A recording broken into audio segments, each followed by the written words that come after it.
La Ouija. Aunque no se sabe a ciencia cierta cuándo los seres humanos comenzaron a usar un tablero para comunicarse con los muertos, lo cierto es que no tenía tan mala fama hasta que llegó cierta película. El tablero de la Ouija es el máximo símbolo de la cultura espiritista, pues a través de ella podemos llegar a contactarnos con personas fallecidas e incluso, dicen, que con entidades demoníacas. Esta es una breve descripción de este peculiar juego que la mayoría conoce debido a las películas de Hollywood y las series de televisión, sobre todo desde que William Friedkin la popularizara tanto gracias a su inmortal e inolvidable película El Exorcista. En dicha película, su protagonista, una niña de tan solo 12 años, comienza a experimentar fenómenos paranormales justo después de realizar una sesión de espiritismo con la Ouija. Aunque la cinta es de los años 70, la Ouija es un instrumento que proviene de una sólida tradición espiritista mucho más antigua, cuyo fin último vendría a ser, a través de una tabla con números y letras, contactar con entidades o espíritus que dejaron el mundo de los vivos. Posiblemente, nunca lleguemos a saber quién fue exactamente el primero que diseñó un tablero pensado con este fin. Sin embargo, sabemos que existen fuentes que aseguran que su origen proviene de China, más o menos por el año 1100 a.C. En aquel tiempo, un medium se encargaba de trazar una serie de caracteres sobre la arena o sobre ceniza en un estado de trance, por lo que no haría falta un instrumento físico como un tablero para contactar con los espíritus. Según el Diccionario Infernal, escrito por el demonólogo francés Colin de Plency en 1818, la cultura árabe fue la primera en diseñar un artilugio con el cual se pudiera trascender al más allá. Se llamaba Saraiga. Se componía de una serie de círculos paralelos, correspondientes a los cielos de los planetas, que se colocaban unos sobre otros, marcados con muchas letras que se encontraban por un movimiento. Como puedes observar, la manera de utilizarla se relacionaba más con lo cósmico. La rueda o círculos debían alinearse exactamente según la posición de ciertos astros en el cielo.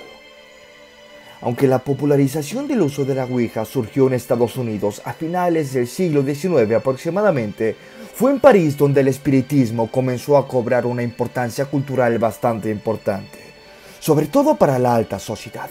Por ejemplo, el filósofo Allan Kardec, a pesar de ser un hombre de ciencias y de letras, empezaba a interesarse por lo oculto justo cuando escuchó hablar por primera vez de una especie de mesas parlantes sobre las que se reunían amigos para contactar con los muertos. Pronto comenzó a asistir a este tipo de reuniones para estudiarlas en profundidad, por lo cual acabó más que convencido de la posibilidad real de una comunicación con las personas fallecidas. Escribió varios libros sobre el tema que después fueron canónicos para la disciplina ocultista. El libro de los espíritus en 1857 o ¿Qué es el espiritismo? En 1862. Por si les interesa el tema, les dejo estos dos libros.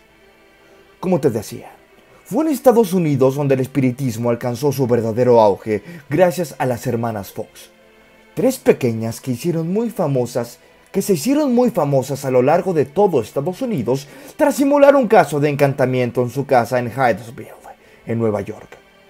Según relata la periodista Linda Rodríguez McRory en Smithsonian, empezaron a afirmar que escuchaban ruidos extraños por las noches, hasta el punto de lanzar preguntas a viva voz, para que después las mismas entidades le respondieran con ciertos golpes en la pared. Aunque finalmente, una de las hermanas confesó años después de que había sido ella la responsable de engañar a sus pequeñas hermanas. Sin embargo, la semilla del espiritismo ya estaba instalada en la cultura estadounidense de la época, teniendo un recorrido que llega hasta nuestros días, sobre todo en las fechas de Halloween. Hay que reparar en un dato interesante que aporta la periodista que te mencioné, Rodríguez McRory, que menciona: por aquella época, la vida no duraba demasiado, y se comenta que Mary Todd Lincoln, la ilustre esposa del gran presidente de los Estados Unidos, organizó una sesión de espiritismo en la Casa Blanca después de que su pequeño hijo de 11 años muriera a causa de una fuerte fiebre en 1862. El espiritismo funcionó para los estadounidenses, ya que era compatible con el dogma cristiano, lo que significaba que uno podía realizar una sesión de espiritismo el sábado por la noche y no tener reparos en ir a misa al día siguiente, aseguraba la periodista. Pocos años después, en 1886, la agencia Associated Press informaba de un nuevo fenómeno espiritista que comenzaba a ganar fuerza en Ohio. Un tablero que hablaba, formulando respuestas con letras y números. Así fue como Charles Kennard vio una oportunidad de negocios clara, y en 1890 funda la Kennard Novel Company, dedicada exclusivamente a producir y distribuir estas tablas parlantes. Lo único que le faltaba era un nombre para que el público pudiera recordarla. Y según cuenta Sociedad Histórica, la palabra Ouija no proviene de la fusión del término sí en francés y en alemán, oui y ja, respectivamente, sino de una propia sesión de espiritismo llevada a cabo por uno de los miembros de la compañía que se autodeclaró a sí misma como medium. En unos pocos años, el producto comenzó a distribuirse en más ciudades hasta convertirse en un rotundo éxito comercial.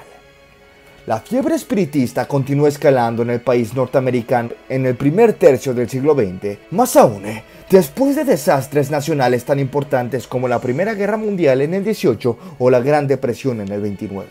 Se hizo aún más famosa debido a que el famoso ilustrador estadounidense Norman Rockwell publicó en la portada del Saturday Everything Post de un matrimonio celebrando una sesión de Ouija con una sonrisa de oreja a oreja. Se trata de una portada histórica, debido a que refleja lo muy introducido que estaba el tablero en la clase media estadounidense, de la misma forma que ahora, por ejemplo, retratan las portadas de The New Yorker en nuestra sociedad. En la prensa de la época, la Ouija comenzó a estar presente en la crónica negra, tanto como excusa para los homicidas como método alternativo para resolver crímenes imposibles. El tablero llegó a inspirar historias literarias. Una de las novelistas más famosas de la época, Pearl Curran, afirmaba que escribía sus novelas bajo el influjo de un espíritu de la sociedad inglesa del siglo VII, llamado Pettinsworth.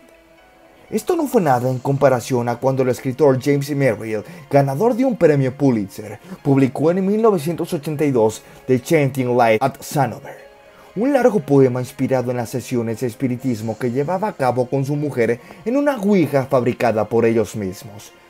En él, se comunicaba con escritores ya fallecidos, como por ejemplo, según él, Jane Janet o Gertrude Stein. Sin embargo, fue gracias al Exorcista de Friedkin cuando la Ouija adquirió ese tono negativo y terrorífico para el gran público, pues hasta entonces la Ouija se presentaba como una actividad de más o menos divertida. La película cambió el tejido de la cultura popular, aseguraba Robert Munch, investigador que ha hecho un estudio de una profunda índole sobre este controversial y enigmático tablero. Cuéntenme, amigos y amigas, ¿creen que este tablero en verdad pueda contactar con las entidades del más allá? Y si es así, ¿creen que haya sido una atribución positiva en la psique de una sociedad ya decadente? Déjenme en la caja de comentarios cualquier opinión que nos interesaría mucho conocerla. Aquí su amigo Pepponstein reportándose. Un saludo.